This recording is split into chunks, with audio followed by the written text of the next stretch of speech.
all walk in and out, so. Okay, let's go on. We're starting chapter 15. 15 and 20 is on the final.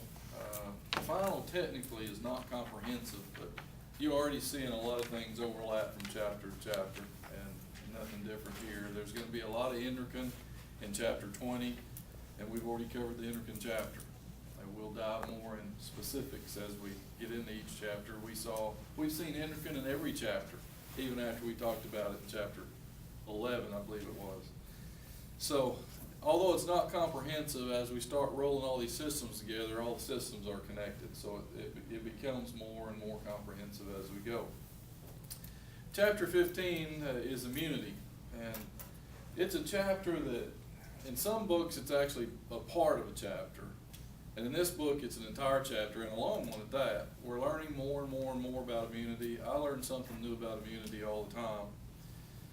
Immunity in humans, we typically learn from animals or using guinea pigs or using a human as a guinea pig. I mean, that's literally what we've done back in the smallpox days or cowpox days of Edwin Jenner, up to what we do in modern days, and the way we switched vaccines from the polio, a modified live virus that actually gave people polio, to a shot, back to modified live, or maybe it started shot and went modified live, and we're back to more of a killed virus now. We live and learn is what it's coming down to. And I've just recently discovered some stuff, just some research on cattle, and a lot of vaccines in cattle, they use a killed virus and get a decent immune response, but then they started using this modified live, or what's called an attenuated. What they do is it just damages it enough where they try to create the disease, but the immune system can beat it off, and it creates a bigger defense. And so the immune system responds greater and builds a bigger army against it, and yet it doesn't cause the illness. And so when they come out with modified lives, all the research says this is the way to go to really get you a good defense mechanism. Now we're finding that, like a baby calf at 60 days, you'll give them a modified live of a variety of respiratory diseases as well as some reproductive diseases and stuff. And then at weaning, you'll give them a booster of that, just like we take our kids back for boosters. And then prior to breeding this animal, at yearling, so to speak, you'll give them another booster as a pre-breeding shot. Well, we found out just recently on heifers that this last modified booster just explodes their immune system. And it makes their immune system almost mad to the point it's got to kill something. What does it kill? It kills the fetus that we're trying to get them pregnant with. And we're seeing poor conception rates and things. So now what we do, or what we're trying to do, is use the two modified lives, because it really gets things boosted and started good. And then as it calms down, your next booster will be a killed virus, and we get more of an even kill across the board as far as an immune response, instead of just skyrocketing and just crazy immunity. So immunity is probably one of the youngest components of physiology. And we'll continue to learn and continue to learn, and we're discovering more autoimmune diseases and what's causing them. And it's absolutely crazy, and I don't know if it'll ever end. It's probably endless. But we do have three basic categories we're going to talk about today. And in these basic categories, we kind of cover all of immunity, one way or another. And the first category I want to look at is specific and non-specific. And I want to look at non-specific first, and then we'll jump over to active and passive, come back through humoral and cell-mediated, and we'll finish at specific immunity. So with these categories are actually listed through the chapter. They're a little more broadly talked about, but they're listed in the chapter. And the first thing they actually start talking about in there is some non-specific immunity. When we say non-specific immunity, what do you think of? What would make sense to you? Nothing makes sense? I mean, we all have some kind of immune system, don't we?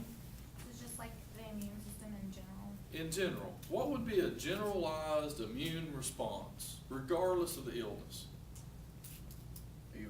Fever. That's exactly the number one answer, for non-specific.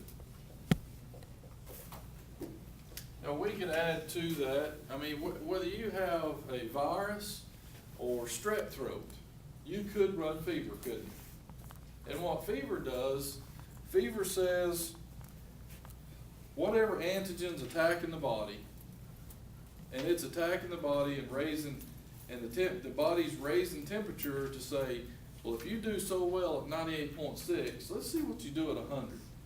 And if it continues to get worse, let's see what you do at 102. So it tries to change the realm in which this antigen is living in. And we can reach a point at 102 that this antigen's not growing and not doing so well, then the body holds it there until our immune system can catch up and begin to fight it off. It tries to find a point to stall it, to slow it down, to reduce its growth aspect. And that's the purpose of fever. And us being the brilliant people that we are, what do we do when we run fever? The fever reduces. We take something that reduces our fever, and all of a sudden we feel better, and we go to work and give this illness to somebody else, right? That's what we do. It's crazy, isn't it? Does fever make you sleepy? When you don't feel good, you just want to go back to bed, don't you? And fever has a component to it that creates sleepiness. And what it's telling you is, go to bed. We need to use our energy today in fighting this illness, and not you going to work spreading this to everybody. So you take the aspirin and use your energy to go to work, you think you're going to be probably sicker longer? In theory, you would be, than if you just stayed in bed and let the energy of the body concentrate on what it's doing. Theory's really nice. It doesn't always work real well, but it's really nice. So what other things can we add to this? We could add simple things like cough. Well, a cough would be non-specific. Doesn't really necessarily mean that you're sick, but your body's certainly trying to get rid of something that's in the wrong place. What else could we add to this? Sneezing. Sneezing. Those are pretty simple aspects. Probably an allergy of some kind. You ever look at the sun and it just makes you sneeze, or walk outside and you sneeze 3 times and now you got a headache, you sneeze so hard? I do that all the time. What else? What about inside? Phagocytes would not be necessarily specific in what they destroy, would they? They can help destroy viruses as well as bacteria, so that would be a non-specific response. So as we get into the book more on Wednesday, we will look at that closer and point out several things that the book is going to talk about in there. All right, from there, let's go to active and passive. Let's look at passive immunity. And if you were to write something down for passive immunity, you'd want to write something down that says it's temporary. This is a temporary immune response. It's going to pass at some point. Name me a passive form of an immunity. If I can speak correctly today. You that cold, Sharday. Huh? They got the air conditioner going, Yeah, don't they? I'm back here, my nose is cold. What's a passive form? That a girl, Curly. Keep looking. You're going to find it. She's got some more hog clothes on today. They're really cheap this year. They're running a big special on them. 2 for $1. There you go. There you go. Can't beat that, can you? They can't give it away. They predicted a decent season, but boy, that income bombed, didn't it? No form of passive immunity. Mother's first milk. Yeah, that's passive. That doesn't last the kid forever, but it's supposed to last the kid until they can build their own immune response. Which brings up another big question. When is that? When can a child start building their first immune response? I'm not sure anybody knows. There are some immunizations the child can actually get before they leave. It's some hepatitis. Help me, Jennifer. Hepatitis B? Is it B? They have the option, if the parents agree, to get this immunization before they ever leave the hospital after being born. Which tells me somebody thinks they can start building immunity now. Okay, so why don't we even need mother's milk? We can start giving them immunities. right there in the hospital. Well, you're pregnant when you get a flu shot, and that's gonna set up your baby. Well, it will, it'll build your immunity, which should overflow into the baby. And it's gonna be in the colostrum as well. So the baby would get flu immunity there. So I mean, it's kind of a crapshoot. The book will tell you different things, and I've read other books that say they start building immunity at 2 months. One book will say 1 month. Back in the day, it was 6 or 8 weeks before they started giving the baby shots. How long does mother's milk last? Long enough. Do we really know? I mean, she can continue to give them some immunity as long as she breastfeeds, but that initial run of immunity is really in the colostrum, when the baby can absorb those antibody proteins through the stomach in the first 48 hours of life. That's the boost of immunity. So what we're gonna say on the test, when can a child start building immunity? This is how we're gonna answer this, and this covers everybody's theory. Shortly after birth. Now, when is shortly after birth? Well, if old Joe says 14 hours after they're born, they can start building immunity, we got it covered. That's shortly after birth, isn't it? 6 weeks later? Fred says 6 weeks later. That's shortly after birth, depends on who you're talking to, right? So we got it covered. We don't know. And so it's shortly after birth. We do know at some point they can start building immunity. And we do know it's not highly recommended to leave the hospital with a newborn baby and go to Walmart and let everybody and their brother hang on to this child. That's actually plumb silly, goofy. It's like, what kind of parent are you? So you're proud of your child, you trying to kill him? I knew one parent went straight from the hospital, needed diapers. Well, send somebody to get your diapers. Somebody will go get you diapers. Took the child through there, was back in the hospital next week with meningitis. Now, was it at Walmart? Probably. What else? I mean, Walmart's got everything for sale and diseases for free, and they don't even know it.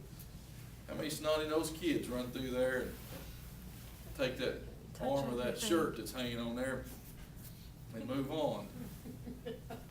You don't even, it is, but you don't even know what goes on there. I mean, you see wild kids running everywhere all the time anyway, but hiding in the clothes, they're in there doing something they're not supposed to be doing. What about taking them to like high school basketball games? Do what? Taking them to high school basketball games. Oh, yeah, that's, I've seen so many little babies. well, your athletes, if they're not dead, they're gonna show up and play, because they're diehard and they're dedicated. So where they got, I played the best high school basketball game of my life with a flu, full-fledged flu. And I hope the team that beat us, I hope every one of them got it for the next game. So scouting report didn't really work against them. They couldn't hit a free throw, so if it becomes a close game, we're just gonna foul and get the ball back. They hit everything they shot that night. They could have walked away and done that right there, and it would have went in that night. There was nothing. So I breathed on all of them. Nothing we could do. What's another form of passive immunity? Tetanus, Tetanus. What else? Maybe. snake bite. Rabies, snake bite, yeah. I mean, we take a tetanus shot every, what, 7 to 10 years or something? 10 years, just to boost it up. If you hadn't had one in 5 or 6 and you got cut up in a car wreck, they're gonna give you another one just for, or if you hadn't had one in 6, 7 years and you step on this rusty nail about that long, you're gonna get another one, just for safety. Snake bite, that's kind of a tough one, because on snake bite situations, if you get bit by a snake in Oklahoma, like they've almost rated copperhead venom to nothing now. There is a lot of times copperheads bite you and inject very, very little venom. It's almost like a warning bite. And when they do inject venom, it will cause swelling, but there's never been a documented death. They've almost rated copperhead venom as next to nothing now. You still don't want to be bit by one, but let's say a diamondback rattlesnake, 6 foot longer, it's bigger around than my arm, hammers you on the side of the leg. They won't hit you low, they'll hit you more their height. They'll hit you here in the leg. And injects a boatload of venom in you. Then you drag yourself into the hospital. What are they gonna do? Cut it off. They just, we just cut it off right there. We'll grow you a stub. We'll just get some stem cells and grow you a stub. They're probably not gonna cut it off immediately. They may wait till swelling goes in the abdomen and then cut you off and slice it.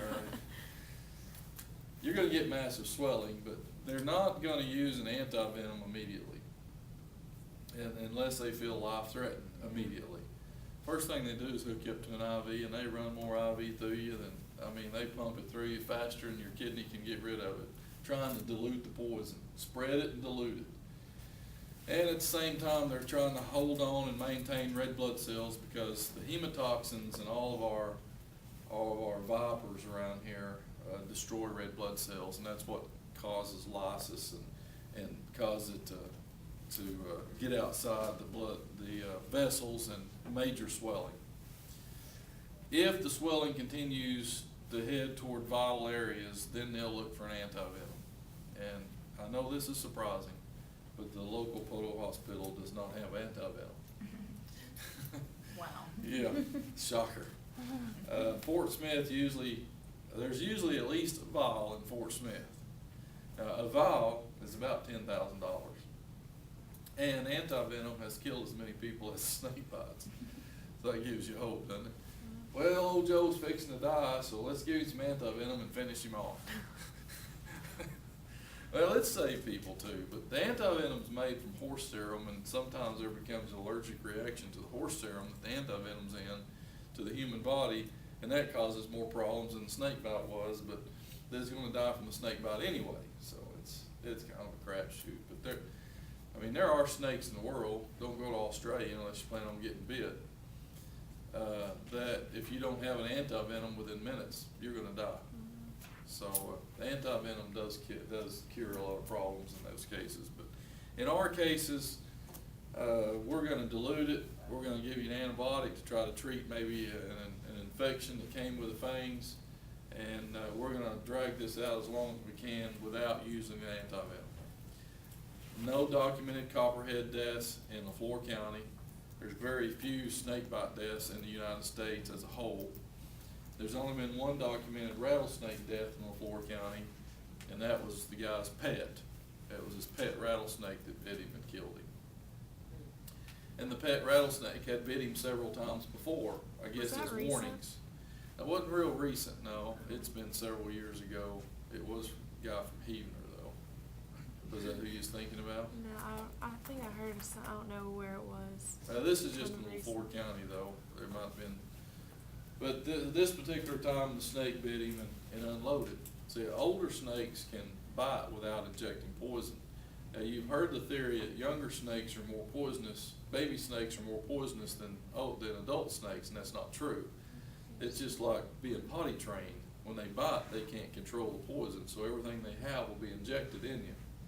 Where adult snakes can inject a little bit, a whole lot, or none at all, they can make a choice. If it's a little bitty mouse, they want to unload the whole shebang on a little bitty mouse. Just a couple of drops to kill the mouse. But if it's a rabbit, you want to give it a little bit more.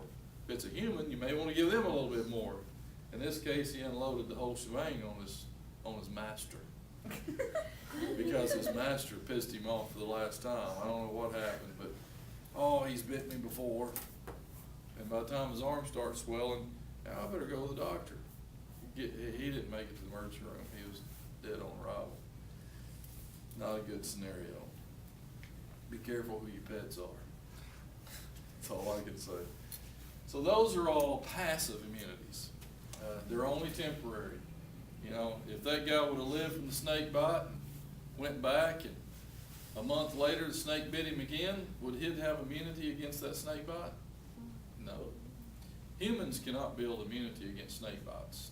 We cannot build our own antivenoms. If we could, it would be a magical fix anytime somebody got bit, but we can't. Horses can. That's why we utilize horses. Now we move to active immunity. Active immunity is the best form of immunity, but there's always a side effect to the best, right? The best is usually more costly. Well, it's the best because you actually have the disease or a form of the disease. The best means of active immunity is having it and living through it, and your body building its strongest defense at that point.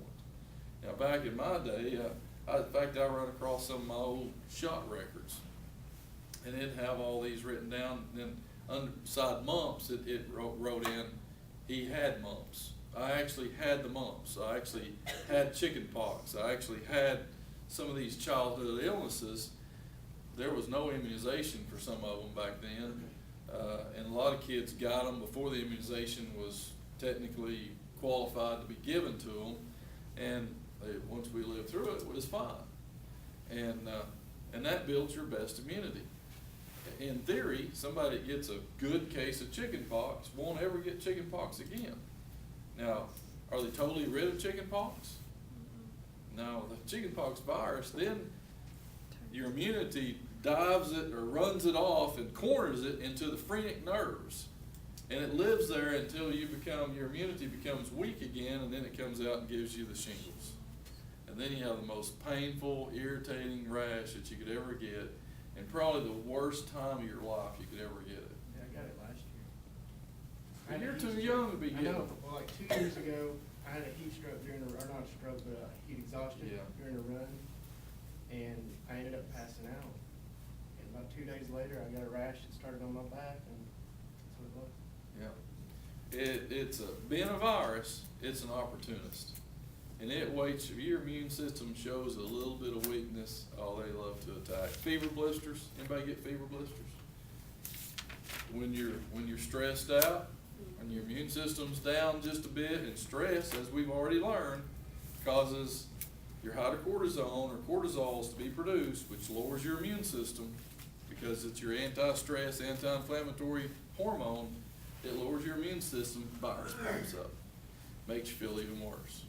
So, yeah, my grandfather was 80, he was 83 years old, had cancer, and was in a lot of pain from cancer, and he gets the shingles on top of it. It's just the worst case scenario you could get in a situation. So active immunity is actually acquiring the disease, living through it, and then the second form of active immunity is what we primarily do now. You get your immunizations.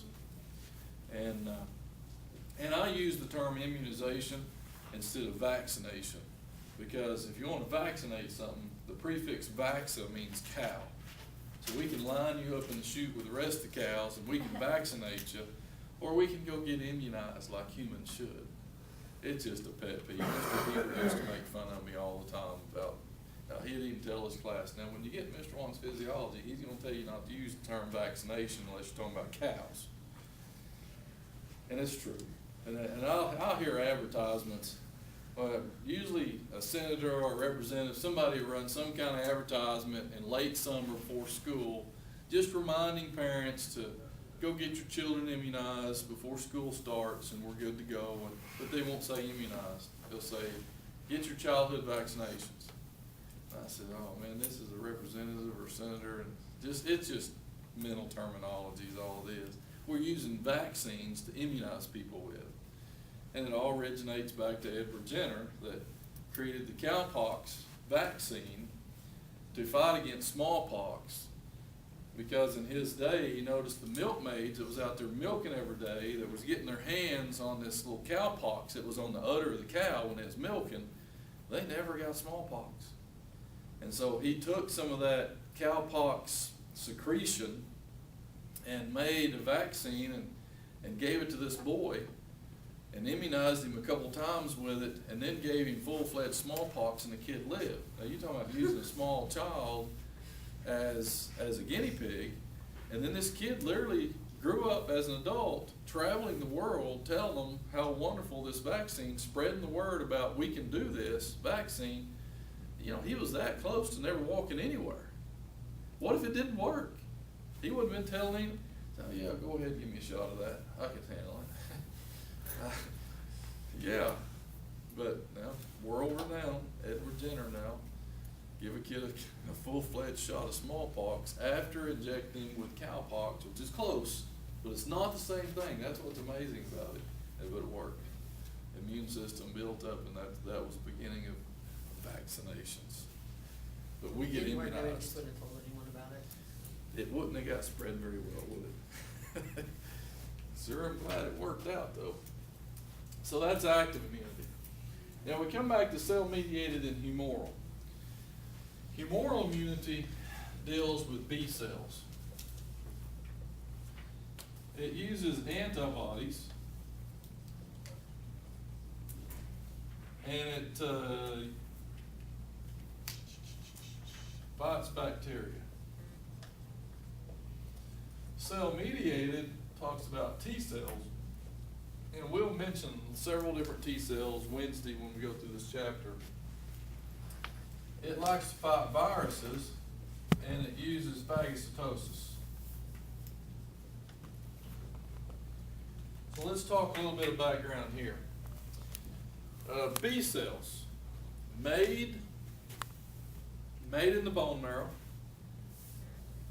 They mature in the bone marrow, but that's not where they got their name B cell. They got their name B cell where they were first discovered, which was in the bursa of the fabricus of a chicken. So B for bursa, not B for bone marrow.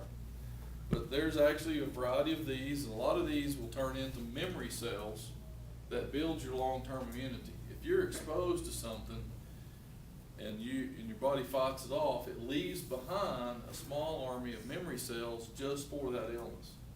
Especially we're really good at viruses. So B cells, typically bacteria and antibodies. Now we're fixing to cross the line with these a little bit because they do work together. T cells, we're going to look at several. The one T cell we probably need to pay close attention to would be helper T cells. And helper T cells is like the trigger to your immune response. The trigger to your immune response. It is the helper T cells that the AIDS virus destroys.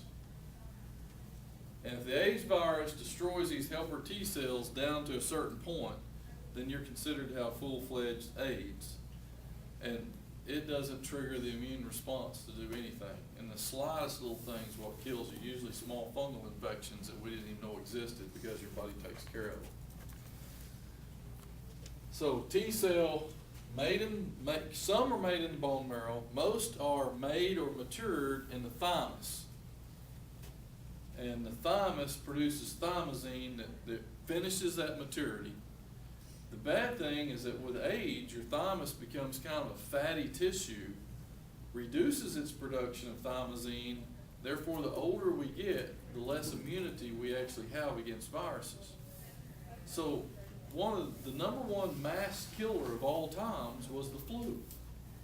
I mean, it killed elderly people. It was laying them out right and left. It was just like a plague coming through here. And then we developed the flu vaccine for the elderly. And what we're doing is, most of these flus coming in from Asia. They're coming in by way of birds. That's how they get here. Well, the flu hits there first. So we discover what strains of flu is there. We isolate them. We make vaccines and ship the vaccines ahead of the flu here. And predict which ones are coming. Can we predict them all? No. Are we always right? No. Each vaccine will have 3 modifications or 3 types of flu in it. And sometimes we hit 1 out of 3. And somebody said, well, I had the shot and I got the flu anyway. Well, you got 1 type of flu. Will you get the other one? Probably not. So some years we hit a home run. We got the 3 right ones. And then some years we struck out. And it was back in the early 2000s we struck out big time. And in the month of January, St. Edwards and Sparks both, you couldn't find a hospital bed for the elderly people, and we lost several that hit the hospitals with flu. And they had the flu shot, but it was a bad guesstimate that year. All right, now, attacking viruses, and we use phagocytosis. Well, is phagocytosis, is it just consume viruses? No, it'll consume bacteria too, so that this can cross the board. These two work together in identifying and creating antibodies and whatever they need to do. Some of these are kamikaze. It doesn't matter. what the job is. They'll go out and blow themselves up and everybody else around them, but they got him. You know, that's their one victory. And we'll talk about some of those as we get in the book on Wednesday. So these two work a lot together, although we can separate them on paper. And then we get back to specific immunity. And specific immunity is just that. We're identifying one specific illness. Let's just take chickenpox, for instance. It's one that now the kids get an immunization for. And let's say back in my day, just a few years ago, baby was born. After all the pain, mother decided, oh, sure is awful cute. I think I'll keep this little feller. What do you think the immune system of that baby the minute it's born is? It's minimal. Now, there's a lot of skepticism of how much immunity crosses the placenta, but there's a lot of information that says there is some immunity that crosses the placenta, okay? But mom decides she loves this little child now, and so she gives him some mother's milk. Mama's first gift could be the best gift she ever gave this child. So we're gradually building this immunity, and this is a passive, a temporary immunity, and it kind of levels off, and about right here, it's time to go get those first immunizations. So we go get this first immunization, and now of course you read the paper this long on it, and it says that, you know, this could give your baby this disease, and it could cause this and this and this, and if you don't sign off, your baby will never get to go to school, and blah, blah, blah. You know, they just threaten you every which way and tell you you're killing your child at the same time. But we sign off, just a child. So right here, we level off. We've gradually built this. And what's happening is plasma cells identify, it takes them a while, but they identify the problem. They build an antibody to match the problem. And then the antibody starts producing the immune response, just multiplying, just massively. And we'll mention that in the book as well on Wednesday. To the point we overcome it, and then we level off, and now what's left behind is memory cells. The memory cells now remember exactly, let's say with chickenpox, it remembers chickenpox. And the next time you get exposed to chickenpox, it kills it, you don't even get sick. It doesn't, it's not a gradual deal. The next time it's these chickenpox, it spikes, and then you level off. It spikes, and then you level off. How many of y'all, did y'all take shots for, did y'all take immunizations for chickenpox growing up? I had chickenpox. There was You a actually had the choice. chickenpox? Huh? I think like we had the choice to take it if you didn't have I'll it. tell you what kind of good parent I am. My nephew had chickenpox in May one year, just as school was getting out, so I took both my kids over and let them play with them. I was already out of school. We had time to deal with it. They both got chickenpox. We all had chickenpox. It's no big deal. We immunized the kids and took them back home. Pretty cool, huh? Of course, when they got sick, I left them over there. You're the one that made them sick. You take care of the kids. Played a little dumb in there, but we immunized the kids. That's what my we mom did. Yeah. She made us play with everyone that But- had chickenpox till we got it. So, if your kid, She did. if your kids have the chickenpox, what's the chances you getting them? None. Slim to none. I mean, you wonder why parents is always there to take care of their kids. It's always sick all the time, and the parents never get sick. They've been there and done that. The immune system's been there and seen that, and as soon as exposure hits, your immune system just boom, it kills it. You don't even get sick. The sick time is the time it takes for it to identify and build. That's your sick time. Most viruses, it's about 7 to 9 days before you truly whip this deal out. Fever blisters, about 7 to 9 days, isn't it? If you think about it. So every time some snotty-nosed kid at Walmart comes by and brushes on your arm and you go, and you suck in some of that, did you get sick? We don't even know how many times we're exposed to some of these things, if you think about it. We'd rather not know. But then we do know some cases we're exposed, but we still don't get sick because your immune system. Now, at the same time, if you never get exposed again, your immune system will start falling off and could eventually reach that of a person that's never been immunized at all. So, that can happen as well. Why should your immune system spend the time and effort to continue an army against something you don't ever see? And that's what, let's spend our energy somewhere else. That's what the body's identifying. So this is what starts to happen when you go in and get that booster, right? Tetanus starts falling off, you go get the booster, and here you are again. Then it starts falling off, get a booster. That's where it's at. So that's extremely specific, and these are memory B cells, and they are very specific in what they do when left behind. Every time exposed, we build a bigger army. We're at a higher antibody titer, if you will. Any questions? Well, that's our introduction to chapter 15. We'll start in the chapter on Wednesday, and we'll get through most of the chapter, if not all of it Wednesday, and knock it out. So, we'll see you then.